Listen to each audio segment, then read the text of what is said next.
Matt Jeffers has been a Ravens fan since 1996. Even at times when the team wasn't at their best, Jeffers supported them.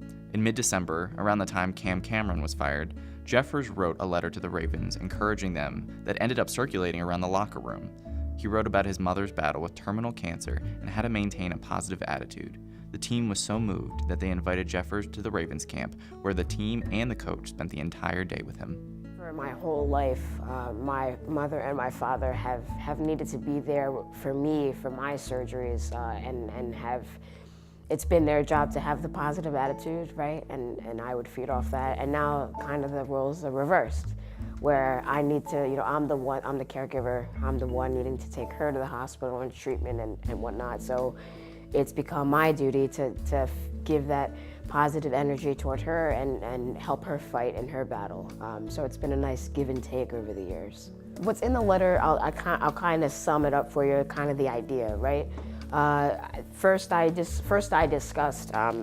acknowledged where they are, right, in a very low state. I then kind of shared that life isn't fair. Then I shared my personal experiences with my mom and my surgeries. And then I introduced the idea of a positive attitude and how that can really have an effect on someone's performance. After I wrote the letter, I really wasn't expecting anything, right? I keep telling people, I expected a response from the secretary being like, yeah, all right, thank you, it's great.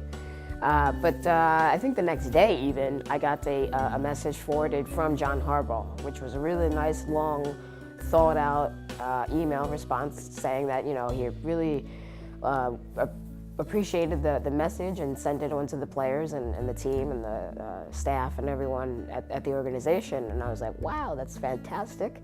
Wasn't expecting that. And then Torrey Smith treated me like that night. So that was like the immediate response. I think the thing that really struck me is the genuineness of everyone.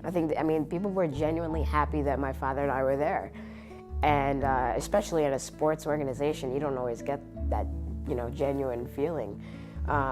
Talked with Coach Harbaugh for about half hour, just about life, which was really nice, and all that. I had 53 guys waiting to shake my hand after practice.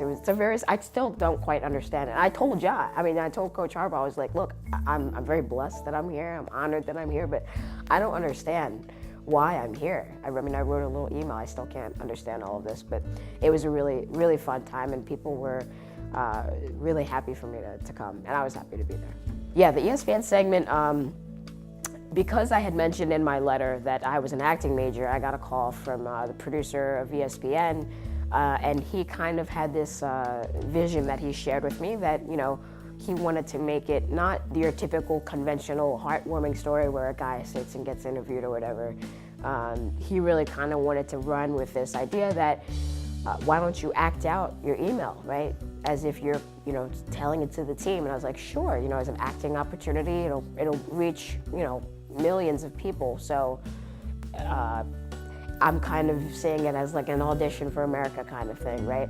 And at the very end, there's like a small interview that he did with me, but mostly, and as well as the players. He interviewed, I think, Torrey Smith and Ray Rice, and I think Bernard Pollard are going to be in the feature as well. But I'm pretty sure the bulk of it is going to be my performing the monologue or the email.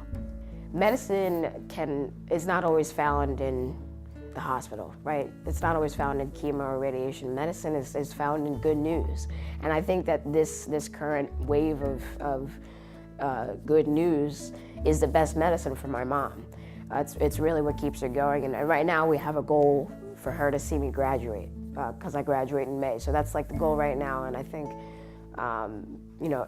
in this precise time period, this is like a good amount of medicine for her.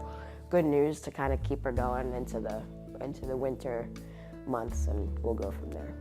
I think Ravens really kind of mirror what the city is about, and I don't think that's always true for a sports team. I think we're not the glitz and glam of New York or Philadelphia or DC or some of the bigger markets around. We're just kind of little Baltimore, and I think there's like a certain pride that people take in that being like a real blue-collar town and certainly a blue-collar team. So I think when people watch the Ravens perform, they're kind of vicariously living through them.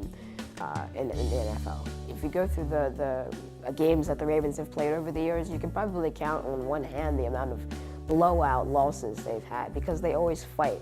You know, no matter how much the odds are stacked against them, they always find a way to pull through and to give it their best. And I think that what more can you ask for?